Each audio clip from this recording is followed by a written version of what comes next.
हिम्मत हो तो इस वीडियो को पूरी सुन के जाना। कुछ फैक्ट्स के साथ सच बताता हूँ। 2004 से लेकर 2014 तक कुछ इंपोर्टेंट आतंकवादी हमले, मैं हर आतंकवादी हमले की बात नहीं कर रहा, लेकिन कुछ इंपोर्टेंट आतंकवादी हमले भारत में इस प्रकार थे।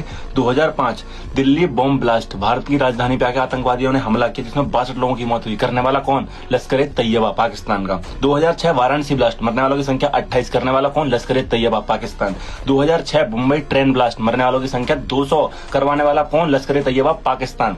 2008 26/11 आतंकवादी हमला, देश की छाती पर खंजर घोंप दिया। करने वाला कौन? Lashkar e Taiba, Pakistan. 2010 Pune bakery bomb blast, करवाने वाला कौन? लश्कर ए तैयबा, मरने वालों की संख्या 17। 2013 हैदराबाद ब्लास्ट, करवाने वाला कौन? लश्कर ए तैयबा, मरने वालों की संख्या 17।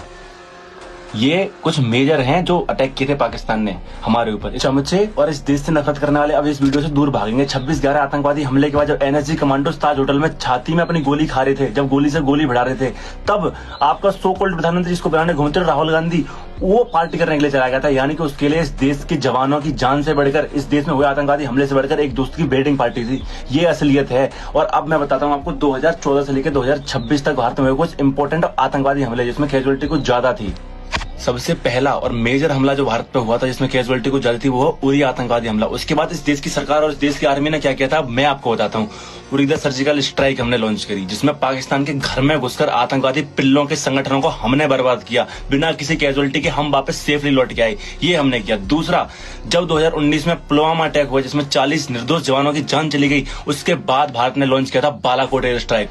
उनके घर में जाके मिसाइल्स को गिराया, उनके घरों को बर्बाद किया, आतंकवादी पिल्ले संगठन जहां रह रहे थे उसको बर्बाद किया। ये क्या भारतीय गवर्नमेंट ने। 2025 में जब पहलगांव में अटैक हुआ, प्रधानमंत्री मोदी जब सऊदी अरेबिया में थे, आधी मीटिंग को छोड़कर वापस बंदा आया था, और आने के बाद क्या किया था, अपनी ऑफिस में न जाकर एयरपोर्ट पर ही कैबिनेट कमेटी ऑफ सिक्योरिटी की मीटिंग को एयरपोर्ट पर ही बुलाया था। ये किया था। उसके बाद भारत ने लॉन्च किया था ऑपरेशन सिंदूर, जिसमें पूरे विश्व भर ने भारत का डंका ऑपरेशन सिंदूर में बजता हुआ देखा, भारत की डिफेंस को देखा, भारत के अटैक को देखा। ये थी भारत की ताकत, ये हमने किया है। पाकिस्तान में आज हमारा खौफ है। 2014 से पहले की तरह नहीं कि वो मन में आए तब आज देश में आतंकवादी हमला करता था।